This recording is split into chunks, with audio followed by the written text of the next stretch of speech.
중2병 그까이 거. 안녕하세요. API라는 거에 대해서 이야기를 해보고 또 프로토콜이라는 게 그 사이에 어떻게 들어가는지에 대한 이야기를 좀 해볼까 합니다. 저희 한 번씩 API라는 말을 들어보신 적이 있으신 분들이라면 뭐 개발하시는 분들하고 얘기를 하다가 뭐 API 제공을 안 해준다는데 우리가 그 기능을 무슨 수로 개발한답니까? 뭐 이런 이야기를 들어보셨을 수도 있을 것 같아요. 저도 사실 그런 얘기를 많이 해봤고요. 개발자로 일하면서. 일단은 API는 어플리케이션 프로그래밍 인터페이스 이렇게 얘기를 하죠. 인터페이스라는 말은 어떻게 보면 좀 많이 들어보셨죠? 인터페이스. 그게 이제 서로 다른 시스템 간에 이제 소통을 이렇게 하기 위한 상호 작용 방식이라고 이렇게 이야기를 하거든요. 인터페이스라는 거는. 하드웨어에서도 많이 사용을 하죠.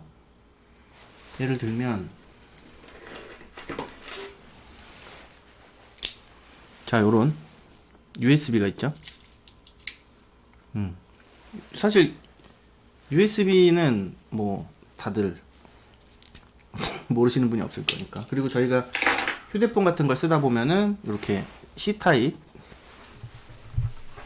이런 식으로 연결을 해서 뭐 충전도 하고요. 이런 식으로 쓰기도 합니다. 제 여기 책상 사진이긴 한데 USB라는 인터페이스, C타입이라는 인터페이스를 연결을 하게 되면 그 기기와 기기가 이제 각각 정해진 기능, 원하는 기능들을 할 수 있게끔 하는 역할을 하죠. 만약에 충전을 원해서 그 전원을 연결해 놓고 핸드폰을 C타입으로 연결한다면 케이블을 통해서 전력을 공급받아서 안에 있는 배터리를 충전을 한다. 이런 기능을 하는 거고, 만약에 그게 외장 하드라면 외장 하드마다 다르겠지만 USB가 됐던 C타입이 됐던 연결을 하게 되면 본체 PC에서 이 외장 하드를 내 하드디스크처럼 쓸 수 있게끔 연결을 해주는 기능을 합니다. 이런 거를 통하는 이 접점을 인터페이스라고 하고요. 그러면 이제 이 개념을 소프트웨어 쪽으로 한번 가져와 볼게요. 로그인을 하거나 뭐 어디서 지도를 가져오거나 아니면 우리가 주소를 찾거나 어떤 쇼핑몰 같은 데 가면은 내 주소를 찾을 때 주소 찾기 하면은 막 이렇게 팝업이 떠서 찾아지잖아요. 이런 것들이 다 API로 이루어져 있는 것들이거든요. 자체적으로 주소를 찾으려면 우리나라 전국에 있는 데이터를 다 주소를 DB화를 해서 저희 그때 DB 공부한 것처럼 그 모든 데이터를 데이터베이스로 가지고 있어서 이 데이터의 우편번호랑 뭐 동, 면, 읍 이런 걸 찾아서 내 주소를 찾아가지고 상대방에게 전달해주는 역할을 하는 건데 이걸 다 각자 자체적으로 구축을 하고 있어야 되잖아요. API라는 서비스가 이런 식으로라도 필요한 이유가 뭐냐면 우리는 쇼핑몰인데 만약에 이 주소 때문에 관리해야 될 사람이 굉장히 관리할 것들이 많아요. 전국에 주소가 바뀌거나 새로 생기거나 건물이 허물어진다거나 부지가 새로 생기는 이런 전국적으로 이루어지는 것들에 대한 데이터를 실시간으로 알아서 어디서 제공해 주는지 찾아서 집어넣어서 관리를 해야 되잖아요. 뭐 세종시가 생겼을 때 처음에 좀 난항을 겪었던 것처럼 데이터베이스가 준비되어 있지 않는 상황이라면 어려운 상황입니다. 그러면 이걸 전문적으로 제공해주는 곳이 분명히 있겠죠. 이 곳에서는 나는 이걸 다 관리할 테니까 우리는 이런 식으로 니네가 우리한테 값을 주면 너네한테 값을 줄게라고 API 서비스를 하고 있는 상황인 겁니다. 이런 걸 소프트웨어적으로 API라고 보시면 되고요. 이런 것들은 저희는 일상생활에서 굉장히 많이 쓰고 있어요. 그래서 이렇게 지금 볼까요? 제가 창은 띄워놨는데 네이버에 어플리케이션 등록이라는 건 뭐냐면 네이버의 개발자 센터거든요. 그러면 내가 뭔가 개발을 하려고 했는데 네이버에서 제공해주는 기능 중에 뭔가를 내가 쓰고 싶어서 찾아온 사람이 보는 화면입니다. 내가 뭘 쓰고 싶냐, 뭐 이건 예시로 보여드리는 거니까 네이버 로그인, 배송지 정보, 단축 URL. 단축 URL이라는 거는 짧은 주소를 보여주는 거고, 뭐 데이터랩, 트렌드 쇼핑 사이트, 카페, 캘린더, 일정도 포함되어 있겠죠. 뭐 이런 식으로 이런 것들, 언어 감지나 뭐 번역도 서비스를 하고요. 이런 거를 내가 번역이라는 걸 내가 개발하지 않고 내가 데이터를 갖고 있지 않아도 이렇게 제공해 주는 걸 쓸 수 있는 겁니다. 내가 만약에 페이스북에 어떤 기능을 쓰고 싶다, 혹은 내가 페이스북 친구 목록을 가지고 오고 싶다. 이게 보통은 이제 경험상으로는 어떤 사이트나 서비스를 운영하면서 이벤트 같은 걸 할 때 뭐 친구 초대 이벤트 이러면 이제 내 SNS 계정으로 연동을 하면 내 친구 목록을 띄워서 이 친구들한테 친구야 이런 게 있다. 그 몇 번 공유했는지를 카운트해서 뭐 선물을 주고 하는 이벤트를 활용할 때 많이 쓰죠. 보통 로그인을 편하게 하려고도 많이 쓰기도 하고요. 통화 매니저 API라고 해서 KT에서 제공하는, 한국통신에서 제공하는 서비스들입니다. 이건 뭐냐면 CRM, 텔레마케팅 하시는 분들이 전화기를 가지고 컴퓨터를 가지고 상담을 하시잖아요. 그러면 걸려온 전화번호와 거는 전화번호를 저장하고 이 전화번호를 기준으로 DB에 쏴주면 이 고객에 우리가 정보를 띄워주고 화면에서 좀 더 원활하고 빠르게 상담할 수 있게끔 제공해주는 것들입니다. 한국통신 입장에서도 전화가 걸고 전화가 오는 전화번호를 갖고 있는 주체 사업자이기 때문에 이거를 너네들한테 정보 제공을 해줄 수 있는 서비스를 해줄게 라고 해서 서비스를 하고 있는 상황인 겁니다. 구글 지도처럼 이렇게 움직여서 확대도 하고 주변도 찾고 할 수 있는 그런 것도 있고, 그 다음에 이게 저희가 흔히 이렇게 캘린더에 저 화면처럼 일정을 등록해서 쓰고 있죠.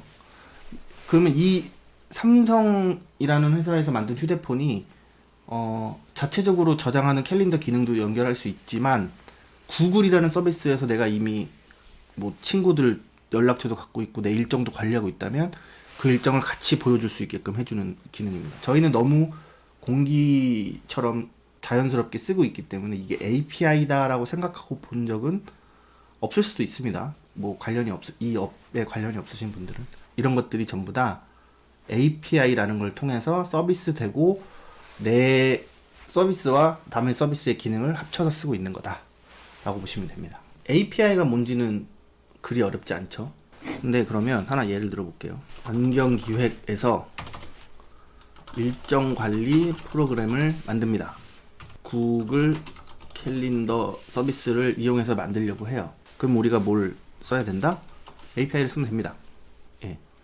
근데 여기서 이제 조금 더 구체적으로 들어가 볼게요. 프로토콜이라는 그 말을 들어보신지는 모르겠지만 아마 이 업에 종사하시는 한 혹은 개발자랑 대화를 하면서 사시는 분들인 이상 무조건 들어보셨을 말이거든요. 프로토콜을 왜 API랑 같이 말씀드리냐면 사실 프로토콜만 따로 놓고 보면 통신을 위한 규약을 말하거든요.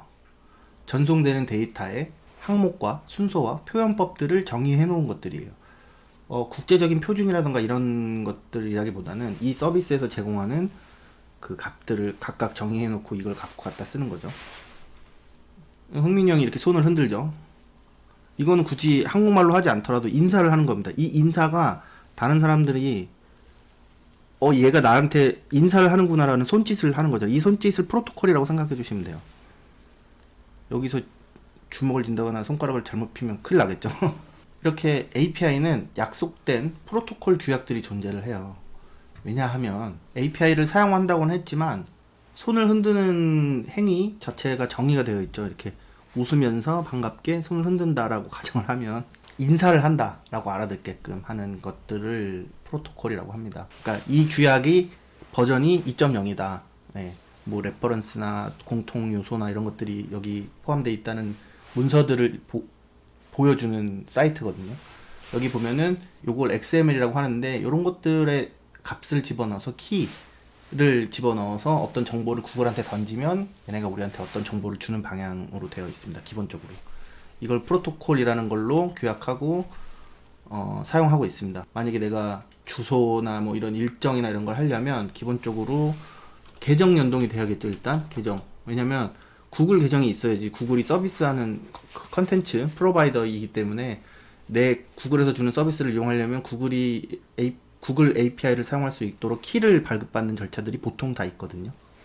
네이버도 가입이 되어 있어야 되고 카카오, 구글 마찬가지 거의 다 대부분 그렇게 되어 있습니다. 계정을 연동을 하고 이걸 이제 인증이라는 절차로 보고요. 어떤 기능을 할 것이냐, 나는 일정 캘린더를 가져오겠다라는 걸 명시를 해줘야 되고, 그렇다면 캘린더에서는 어떤 걸 원하느냐, 언제, 기간 같은 게 필요하겠죠. 일정 관리 프로그램에서 뭐 2022년 12월을 보고 있다면 뭐 2022 12월이라는 정보를 던져주면 구글 캘린더에 2022년 12월에 등록된 그 일정들을 XML 형태로 쭉 다시 돌려주는 겁니다. 그럼 우리는 그거 데이터를 받아서 우리 화면에 뿌려주는 거죠. 개발을 굳이 하지 않으시더라도 기획을 하시는 분들 입장에서 이제 그 어떤 게시판이나 어떤 기능에 단순하게 SNS 아이콘만 박아두시는 경우도 많이 경험을 했어요. 예를 들어 페이스북, 인스타그램, 트위터 아이콘이 있으니까. 그리고 기획서에 그런 아이콘 박혀 있으면 뭐 왠지 모르게 이쁜가 봐요.